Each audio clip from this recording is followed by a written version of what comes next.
One of the reasons that individuals in the modern era have a difficult time contemplating slavery, servitude, and oppression as it manifests itself in their own lives stems from our contemporary definition of success. Success meaning, generally speaking, wholly material reward. There is a perception that comes from a misunderstanding of history that slaves, by and large, were always historically poor. And in fact, many were, but most of humanity, throughout humanity, was poor. In fact, there were, throughout history, and remain, slaves that are exceedingly wealthy and are exceedingly well rewarded for their servitude. Material and financial success is certainly not any kind of meaningful measure of freedom. It may simply reflect at how successful one is at fulfilling the whims and desires of others.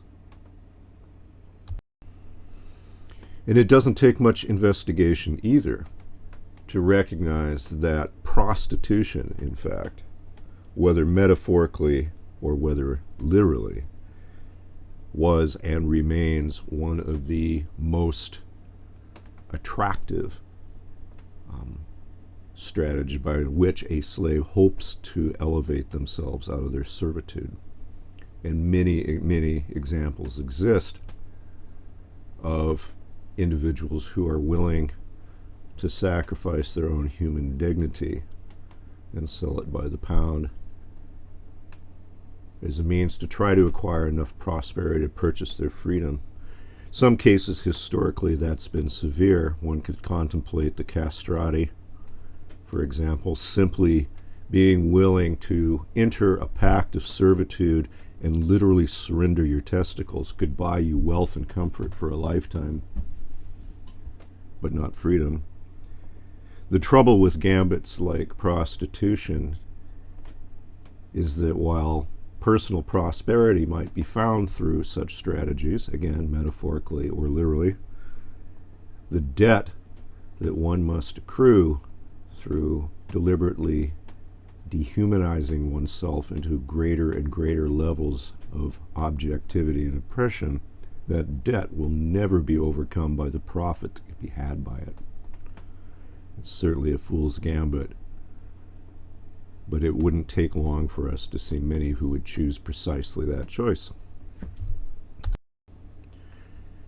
I hope it can be understood here that I'm asserting a value of freedom as a very, very high level, in fact, spiritual ideal, suggesting again that if human life has a purpose, it is living a life of purpose, and purpose is found in connection. And that involves, again, the I that is authentic and the thou that is authentic. For either the I or the thou to exist authentically, there must be freedom, unfettered freedom, to investigate and express one's personhood without constraint. And I must say that that is a very, very different view than what I hear from many people when they speak of freedom, which sounds to me like the wishes of a servant, in fact, who rather than being able to envision a true authentic expression of self in an unfettered manner with the goal in mind to relate to peers of the same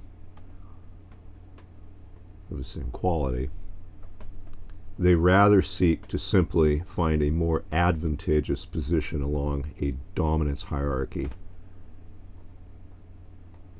to suffer a little less abuse themselves and be able to dish out a little more abuse than they previously had. That seems to be, in the mind of a slave, what success is.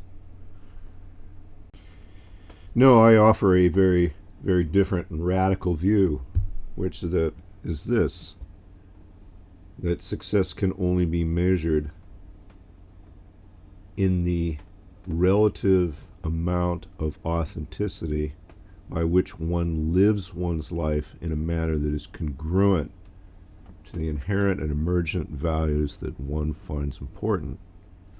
And one is able to express that and find purpose in that and seek union in that with peers. And to think not domination, but communion, in fact. Communion. But I would also say that at this moment in history, slavery has been perfected to such a level that when one starts to talk in terms like freedom applied in a coherent universal sense, it sounds near mythological, because the prison cells that we have created for ourselves in the modern control state are so incredibly effective that it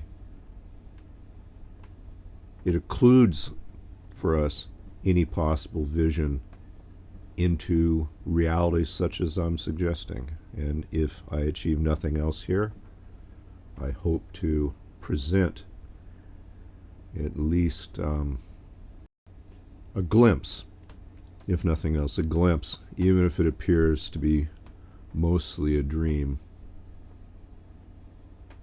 I believe it's more than a dream. I believe that ultimately it comes down to a choice. A choice that will have consequences, but a choice.